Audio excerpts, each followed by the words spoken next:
घर ही घर देखा पर नहीं देखा। लड़का देखने गए तो लड़का के पास 100-150 बीघा जमीन थी। लड़का बिल्कुल अंगूठा टेक। अब सेठ जी सोच रहे हैं कि लड़का पड़ा नहीं तो कोई बात ना, हिस्सा में 100 बीघा जमीन पड़ती है, बिटिया बेच बेच खाते रहे तो जिंदगी पार। सुबह शादी कर गई और जब शादी करी लड़की ससुराल में आई, दूसरा दिन हुआ तो लड़की श्रृंगार कर रही बैठी। लड़का को छोटो भैया पास में पहुंचो, बोले भाभी क्या कर रही हो? जवाब दिया चेहरा पे क्रीम लगा रहे। वो लड़की का देवर बोला हमें भी दिखाओ कैसी लगती है।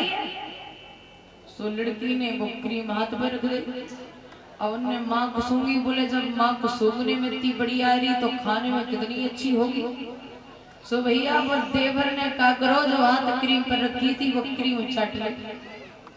लड़की को बड़ा गुस्सा आया, एक दिया करपटी में। बोले बेवकूफ, ये खाने की चीज है या लगाने की चीज है?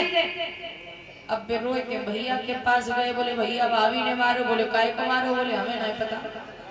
सो पति देव गुस्सा में पहुंचे पत्नी के पास, बोले यही तुम्हारे माँ बाप ने संस्कार दिया, 4 दिन शादी को हो गया तुमने मेरे भाई पर हाथ उठा दिया। अब लड़की सोच रही है देवर नहीं पढ़ो तो कोई बात नहीं, जो तो पढ़े लिखे होंगे, पापा ने शादी की तो देखभाल की होगी। लड़की बोली गलती हमारी नहीं है, तो हम क्रीम लगा रहे थे, उन्होंने क्रीम मांगी, हमने क्रीम दी और हमने क्रीम चाट ली। पति देव बोले हमें दिखाओ कैसी लगते। अब लड़की ने पति के हाथ पे क्रीम रखी। अब पति देव ने मांग सूंघी। बोले मांग तो ठीक ठाक आ रही। अब लड़का को भैया पास में खड़ो तो गाल में एक दो। बोले नालायक, जाने मारो तो का गलत करो, जे रोटी खाओगे तो कैसे पूरी परेगी रोटी, तो चुप रहे खाते तो जूता को आते। अब लड़की समझ गई कि देवर भी ना पति बोले बोला मुर्दा टेक है। 2-4-10 दिन भैया लड़की बोली अब यहाँ नहीं रह सकते। सो मैंने सामान अपना रखो, मायके को चली गई। 10-15 दिन कटे, 1 महीना कटेगा, लौट के ना आए। अब दादा गांव में औरतें बातें करने लगी।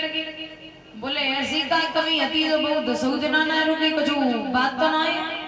अब लड़का की माँ बोली लड़का से काम करो, एक गुस्सा हो तो एक को शांत हो जाना चाहिए, जिंदगी ऐसी चलती है। बहू नाराज है कि गई, एक काम करो तुम बहू को ले आओ। लड़का बोला मैं नहीं जाऊंगा। भैया बोली चले जाओ कोई बात ना, ये शादी भैया कोई गुड्डा गुड़ी कोई खेल तो है नहीं। सो लड़का को जैसे तैसे तैयार करो, बोले जाओ। और जाए तो रहे हो, कछु बातों को ध्यान रखियो। का बोले पहली बात तो जइए को बात जाए के बात बहुत कम करना, और कछु माँ को तो ज्यादा बातें न करके जवाब बस 2 ही बातों में देना। क्या? बोले एक यस और एक नो। क्यों? क्योंकि बात सब पढ़े लिखे लोग हैं, ज्यादा बात करोगे तो बेइज्जती होगी। ज्यादा बातें न करना, कोई कुछ भी पूछे ज्यादा बात नहीं करनी है, 2 ही बातें कहनी है कि यस और एक नो। दूसरी बात, ससुराल में दूसरी बार जा रहे हो ऐसा न करियो चप्पल उतार कर चप्पल पे ही बैठ जाओ, पिंदी मार के ऊंची सी जगह में ले बापे बैठी हो, ससुराल में जा रहे हो इज्जत से रहना। बोले ठीक है। अब माता जी ने सूट पैंट पहनाए के स्टेशन के पास गई, ट्रेन में बिठा लो, फोन कर दियो ससुर साहब आएगा दामाद को लेवे को। अब ससुर साहब पूछ रहे कहो लला सब ठीक है?